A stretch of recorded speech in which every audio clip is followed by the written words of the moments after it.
For the second day in a row, a body has turned up at a tow yard. Police say the remains were discovered today inside a burned blue Honda Civic at a lot near Western and Gage. The rear of the car had fire damage. Investigators say there's no immediate evidence linking the two cases. The family encouraged this debacle because they believed they had a collar struck black man on the hook. What the hell is collar struck? Hook, and David was about to hit the jackpot and they could cash in. There's messages that Celeste's mom was getting paid, and not only was she getting paid, I also found her Facebook, and she mentions nothing about her daughter for the last year and a half. No, nothing. And Josh, David's manager, he's the one that has all the video footage from the house.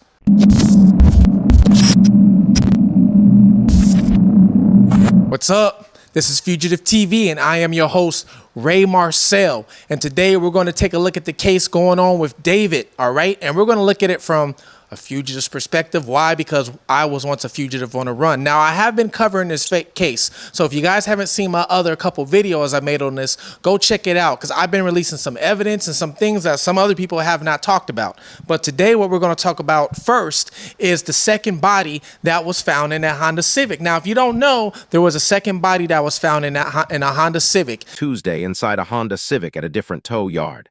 This discovery is linked to a missing person report and is being treated as an unrelated incident. Details on the Honda Civic's connection or the victim's identity have not yet been released. The LAPD is continuing to investigate both scenes. The body was found the day after they found Celeste, and they found this body in a tow yard. Now, the car they found it in, that car was registered to a missing woman. The missing woman's name is Celeste Lopez. That is the name of the missing woman. Now, so far, they have not came out and said if the body is her or not. But I find it odd. I've been looking for 3 days now, and there's been no updates. Remember, this lady was found a day after Celeste. Second time in just 2 days, we're following the discovery of a body that was found in a car, this car right here, in a local tow yard. Good evening once again, everyone. I'm Colleen Williams. And I'm Michael Bradley. That discovery made here in South LA, it's not related to that body found inside of a Tesla in Hollywood yesterday. This one was found in a burned out Honda Civic. Almost 2 weeks ago. And there still has been no updates on this case or whatsoever. And what makes it even more funny is the car was 20 minutes away from David's house. In my last video, I showed you guys on Google Maps his house to where the car was, 20 minutes away. So, and she went to a tow yard. So it's very odd that this happens pretty much one day after each other. I find it funny. So, but I can't find anything. The only thing I found is this 20-second video, which you guys saw at the intro of them talking about her, and that's all she got. Very sad. I'm very sad. May Solidar rest in peace. But another thing we're going to get into is Celeste's mother. Now, there's some information that came out that Celeste's mother was accepting money, and that's why she was pretty much not saying anything about Celeste. For the murder. My point is the fact he's so famous and has so much money, he thought, yeah, I can be with this girl.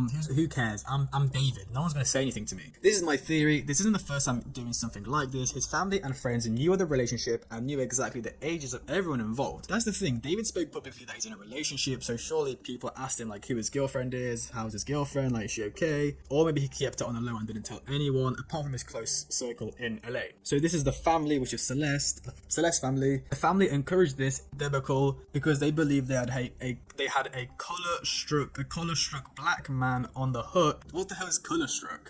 Hook, and David was about to hit the jackpot and they could cash in, which they did. So yeah, that goes with the theory that David was paying them and that the family actually encouraged a relationship because it would save the family from poverty, because Celeste came from a very poor area with a lot of crime. Now, you know how people have been, hacking in Discord and all these messages and finding these old messages. So there was, I would say, a circle of somebody from the family said that they know that the family was getting paid. They were getting paid weekly by David. Celeste was getting thousands from him, which can be proved as in a screenshot. There's a screenshot of Celeste asking for 10 racks and David sent her 9,000. Now, David was paying off children because the children were trying to blackmail him at first. So he was paying them off. There's proof of that. There's a picture of that. So he was paying these kids off to not tell on him. Now, they're also saying that he was paying the family off to not say anything, which we're going to see these messages. And I believe what's being said right now. And I'm going to connect the dots for you and why I believe this. Now, there's a message from Celeste asking David for 10K. David doesn't blink one eye and sends her 9K, just like that. I wish I had a friend like that, but he just sent her 9K. And then those people are saying that their family was getting 10K a week. Now, I don't know if it was 10K a week, but I believe they were getting paid something. Now, reading that reminded me of a comment I read on one of my YouTube videos. There's a comment. I'm going to try and find this comment. I'm going to post it here so you can see it. There's a comment that somebody left on one of my David videos. I think it was the second video I made, maybe even the first one. I'm going to try and find it. The comment, they said they were the first generation American. Pretty much their family is not from here. And that it's common for the family to let the young girl pretty much ride off in the sunset with the rich guy because they don't have money. That it was common for that. So mixed with his comment of what he's saying, and he's from that life, mixed with what these people are saying, it makes sense. And then not only that, I went and found Celeste's mother's Facebook. I found her Facebook. Took me a while, but I found it. I was scrolling through it. I scrolled through her Facebook. There's a lot of things public because I wanted to see what she was posting. I'm curious. Was she posting love and memory of anything? None of that whatsoever. But what made it odd was I saw no post of her talking about her missing daughter. None. I went a whole year and a half, all the way down to February 2024 when Celeste very first ran away with David. Now remember this date because it's going to be very important. February 2024 when she first ran away with David was the first time I saw her talk about her daughter being missing. And what made it even odd, she didn't write anything about that. She shared somebody else's post. Somebody else made a post about Celeste missing and she shared it. And then there's people commenting below. One guy saying, you need to respond to your messages because I'm letting you know I saw your daughter and you're not replying back. And then somebody else says something like, well, she doesn't care. Like, huh? And then a month later, when Celeste returned, like that teacher, the last video I told you about the teacher that said that he was there, she was in his class and she would run away to be with David. And when she came back, the mom posted a picture of her and David on Facebook. Where when we look at Celeste's mother's Facebook account, she says, "First, God, my daughter appears soon, and may God protect her, enslave my anguish I have for my daughter." And then somebody states in Spanish, "Amen." And then somebody below says, "Because you don't really pay attention to what's going on." And then somebody below that called Anna says, "Because this is not important to her." And so this guy, Carrillo Alex, he posts a WhatsApp picture. In this WhatsApp picture, you can see that these are the messages. And in English, it translates to, "Good evening, Miss Mercedes. I told you 12:28 a.m. that I saw a few hours ago he arrived at a particular airport in Mexico. A plane with a group of young people. The young girls are brought for the white dealers. A young woman comes with the group. Celeste Rivers, she claims to be, his daughter." So this airport, I believe, is also an airport that can be in a dangerous area. Specifically, the part where it says the young girls are brought for the white dealers. So I do believe that somebody like Celeste was somebody who was trafficked by organizations and multiple people. And I believe that David was just one of those people who was easier to grab onto Celeste. So these are images, but guys, that have basically been placed onto the Facebook account. And there are more where the mother posted, now private, a photo of Celeste and a man, and the family members below were commenting about how cute Celeste and her boyfriend was. What kind of mother would be doing this? Do you understand? And then somebody comments, "Oh, they look lovely together." Well, now she made that picture not private. You can't see it. So obviously she knows who David is. So all this, she ran away with a person named David. I don't know who it is. She knew because she posted on her Facebook. And on top of that, they already said the day she went missing that last time, she went to the movies with her boyfriend David at 9 o'clock at night. Who lets their daughter, 12-year-old daughter or 13, whoever she was, she's still too young, leave at 9 o'clock at night to go to the movies, to go with some guy and drive off, and they don't even know who the guy is, let alone let her just walk out the door at 9 o'clock at night? They did. They said that she came from a broken household. They said that her household was Her home was poor. The house wasn't great.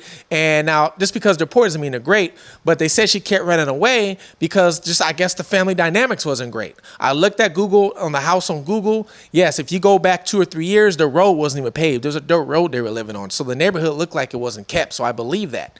Now, we're going to get into David's house where he was living at. We all know that house got raided, okay? The house got raided. They took evidence out the house. They found a Tesla like a minute down the street from the house. In my last video, I even Google mapped the house and I showed you guys, look, here's the Tesla right here sitting in front of the house on Google Maps with another Model X right up the street with leaves all over it. Like it looked like it hasn't been moved in months, maybe even a year. I don't know. So many leaves are piled up in the back of it, but it's right there on Google Maps. So you can never say that Tesla was never there. Just Google got it. Now, that house, the house was being rented by David's manager, Josh. I said this in my last video, right? Now, Josh is renting the house because David was probably too young or didn't have the credit at the time. We don't know, but most likely too young because David's only 20. So Josh rented the house, but David was living in the house. Guess when Josh rented this house, y'all? February 2024, the same month and year when Celeste first ran away to be with David. So right when David got that house, Celeste ran away. Now, the owner of this house, who bought it from Halle Berry, out of all people, for I looked on Zillow, $3 million and something dollars. Now the house is almost worth $5 million, but he bought it from Halle Berry. Now the owner of the house talked with Josh, the manager, David's manager, and they mutually agreed to break the lease because the owner didn't know David was living there, and the owner doesn't like the idea that the police went and raided the house, obviously over this body, right? I wouldn't either. So they mutually agreed to break the lease. David's moving stuff out, and Josh is moving stuff out. He has stuff in the house too. Now, one prime thing is the owner did say there's cameras on the house. If you look on Google Maps, there's 2 cameras right there at the house. The owner says he did not have control of the cameras due to privacy reasons of the renter. He gives control over to the renter. Who was the renter? Not David. It was Josh. Josh was the one renting the house. So does that mean Josh has control of those cameras? Josh has the footage. Now you might say to yourself, maybe he never set the cameras up to record. I'm going to say if he did, that would be stupid. Why? Because he has a high profile client of his living in that house that makes millions of dollars. And we all see these people in LA getting their house robbed all the time, right? We see celebrities, especially rappers, losing their life over a robbery. So if it was me, I'm the manager, I'm turning those cameras on because something happens. I want to see what happens so I can show the police. So if he never turned those cameras on, that is his irresponsibility. He should have had them on to make sure his client was being watched and was safe, okay? Now, if he has those cameras on, where's the footage? Now, we're not going to get the footage. I'm pretty sure the police are going to get it, right? They already raided. They took all the evidence and everything else, okay? Now, a lot of people are asking why he has not been arrested yet. I'm going to tell you why he hasn't been arrested yet. Unfortunately, I have experience of being in the legal system where I've been to jail myself. I went to prison. I was a fugitive. I ran from the law for 15 years. If you guys don't know, it's all in my book right here called Rare Redemption of Everything. The book's not out yet. I'm still editing it. It's almost done. It should be done it should be done by the end of the year. So make sure you guys follow, like, and subscribe so you can read about my story. But just to make the story real quick for you guys, I started a car ring when I was younger, back in the early 2000s. Started a car ring. It was really big. Somebody told on me. I got in trouble. Ended up getting shipped to prison pretty much on my first ever charges because I had a public defender. And the judge felt sorry for me, sent me to a boot camp prison. So I had to go to prison first in a boot camp. I graduated, but when I graduated, afterwards, I had a 3-year-old son passed away in a car accident. The judge found out about it. The court found out about it. And plus me graduating boot camp, the judge felt sorry, sent me to a halfway house. The halfway house is pretty much right next to the graveyard where my son was buried. I wanted to go see my son. They wouldn't let me. I flipped out and I left the halfway house and I went on the run to Canada. I was working all these places. I went to college, started businesses. I did everything. I'm straight now. Everything's fine and dandy. But that was my life really quickly. So because of that, I have a little bit of experience with the law. And I can tell you exactly from my situation and people I've been around what has happened. I know exactly why he hasn't been arrested yet, okay? For one, if it's me and you, and let's say they found a body in the trunk of our car, me and you, we getting arrested right now on the spot. And the reason why, we ain't got no money. We can't afford no high class lawyers. David's got money. David's got a record label behind him. So that record label has a team of lawyers that can help back him up. So they're not going to do that. What happens is the lawyers automatically step in, and then they tell the police, my client's not talking to you. You got to talk to me. And the reason why they say don't talk to the police, remember this, people. I don't care if you did the crime or not. Even if you didn't do it, just get a lawyer and don't talk to them. The police are not there to investigate for your best interests. They're there to investigate the best interests for the case so they can get that case closed. So they're going to try and get the truth out of you. They're going to see if you're lying. They're going to try and trick you and everything else. And if you're not strong-minded, you might fall for it and you might say something and you might, oh, I didn't mean to say that. And it's too late. You got the cuffs on you. Now you're getting charged for terminating somebody. Okay? So they advised him not to talk. He's not talking. That's a smart move on him because I wouldn't either. Even if I didn't do it, I would not do it. Okay. Trust me. You don't want to. The cops are going to ask you so many questions. You're going to get caught up. All right. Don't do it. They're crossing their T's and dotting their I's, and they're being methodical, which is exactly what they should be doing. And I anticipate it's going to be a little while. Okay. So there are a multitude of potential crimes as you just hit on. Number one, a 13-year-old there's a line under California law for any sexual contact. And again, it's speculative at this point. We don't know. The information hasn't come out. But there's a big line between 13 and 14. 13 is 288A of the California Penal Code, which is essentially any lewd contact with a minor, 13 or under. So that's a big deal. 14 also, it's 288C. So depending on just the nature of the relationship itself, before we even get to the homicide, he's being investigated right now. And apparently they went in there. Some of the things that we're seeing coming out of that house were things like computers and tablets. And that's exactly what they should be looking for. And right now, probably as we speak, there is some overworked, underpaid forensic technologist who's going through cell phones and computers and looking for any evidence of that relationship. Now, 2, they're probably investigating so many people. Think about that. They're probably investigating his manager because the car was down the street from the place that the manager was renting out. The lease is under the manager's name. So they got to investigate the manager. Was he involved? He's got control of the cameras probably. They probably ain't got to investigate the bodyguards. Okay? They have to investigate the bodyguards. Why? Because I'm pretty sure there's bodyguards involved. There's a whole timeline, okay? A whole timeline of Celeste that this lady put together.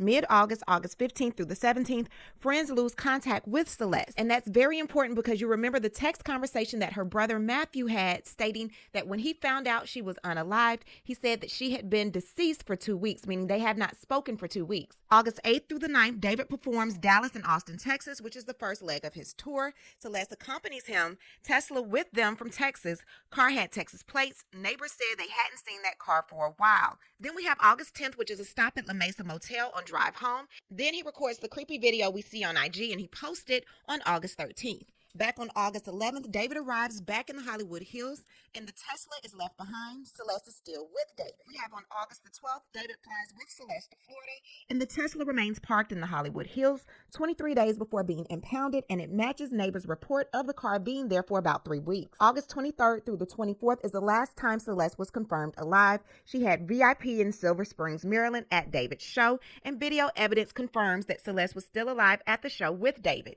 August 25th is the rough arrival home by 11 o'clock a.m.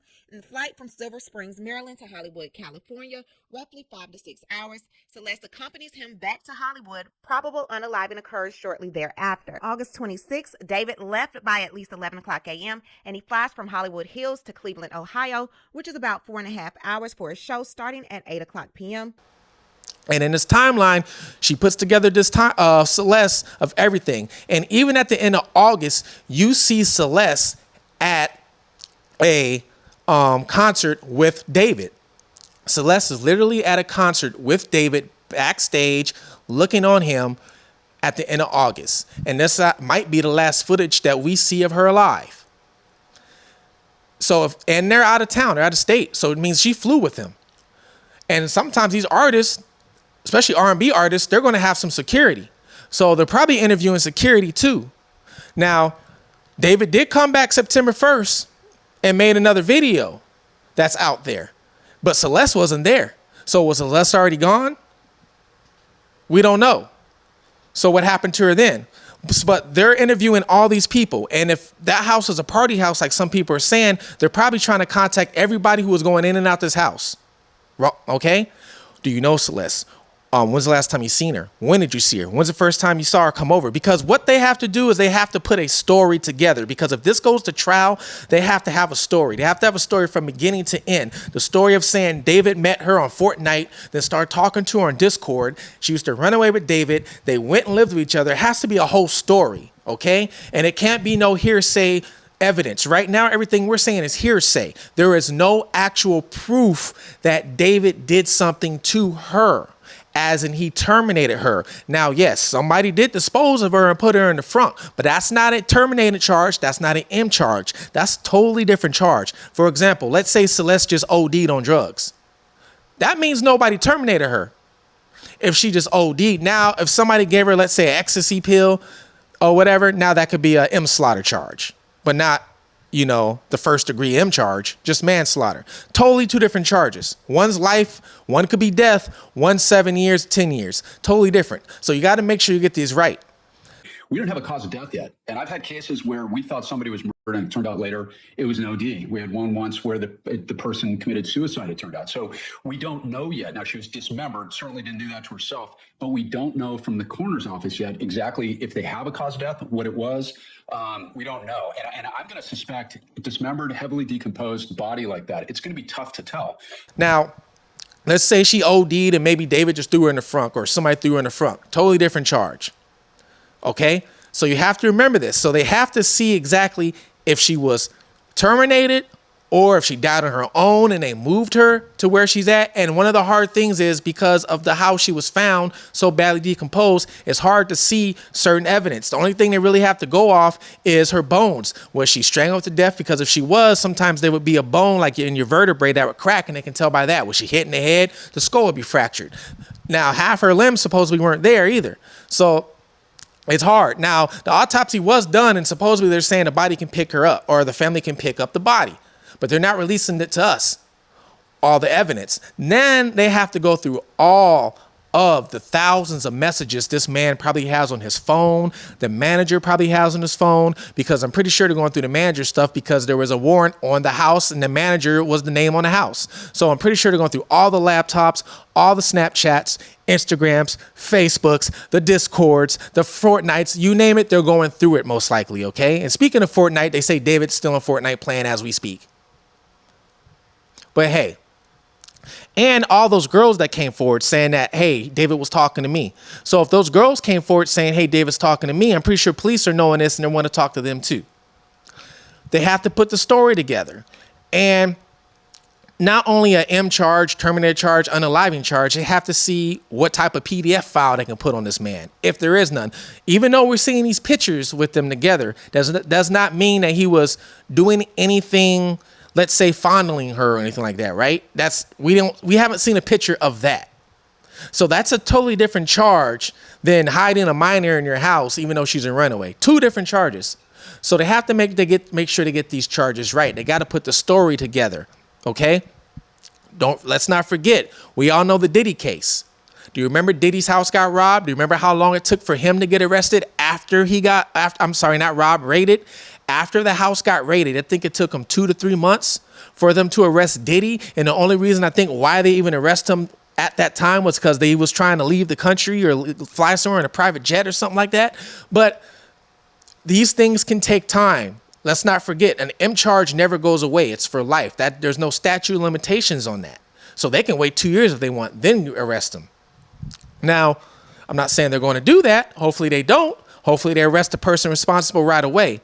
There's also a thing as a grand jury. Let's say the police only have hearsay evidence, just like this evidence given to you. Every single YouTuber right now is giving you hearsay evidence. People are saying this, we're saying that. There's a picture of them here and there's a picture of him there. There's no proof that he did anything to her. So now they have to take this evidence to the DA, right? The DA looks at evidence, is like, hey, this is not enough evidence to press charges. The judge is like the same thing. We can't press charges on this guy. All right, let's take it to a grand jury. Now, a grand jury is pretty much like it is. It's a jury, and what they do is you present the evidence to them, and then the grand jury is going to decide, okay, this is enough evidence. Let's indict them and go to court and press charges on him. That's what the grand jury does. You don't even get to go there. They hold this without you even being involved. You don't even get a phone call saying, hey, Mr. Johnson, your case is, we're taking your evidence to grant. No, you don't get none of that. They do that without you even knowing. And now you got a warrant for your arrest just because the grand jury indicted you. You didn't even realize that. Now, if you got some high-paid attorneys, the high-paid attorneys might have a plug in the back, and they might let you know. And then high-paid attorneys might be like, hey, they're doing a grand jury on you right now. That's the only way. So there is a process, okay? So we all have to understand there's this process, all right? And the only reason why I know this process is because, hey, I've been through the legal system, unfortunately. And so I know a little bit of something about that. Now, hopefully they find all this, or hopefully they find who did this. If it's David, his crew, if it's everybody that's involved, I think David should be going to jail anyway, just for even talking to a 13-year-old, if you ask me. He should be going and getting locked up just for that. Even if he didn't do it, he needs to get locked up just for that, okay? Because if I was talking, y'all be on me, I be in jail. If you was talking to a 13-year-old, you be in jail, okay? So he needs to be locked up for that. That's my opinion. Now, anything else they find, hey, hopefully whoever did it, they get locked up for that too. Please like, subscribe, and like I said, Rare Redemption, the book is coming out soon, hopefully by the end of this year. I'm going to be giving out some copies, some signed copies to some people. Once I hit a certain amount of subscribers, I'm almost at 5,000 subscribers now. I think once I hit that, I'm going to say, let's say the 10K mark. If I can hit the 10K mark by the end of the year, then I'm going to give away 5 copies to people, and I'm going to autograph it and, things like that. Please like, subscribe, please commenting, because your comments on my videos help me do more research. You guys help me out, okay? So you guys comment. If anything I missed, let me know. I'm going to go and I'm going to research it and I'm going to look into it. I don't care what it is. All right. This is Fugitive TV and I'm out.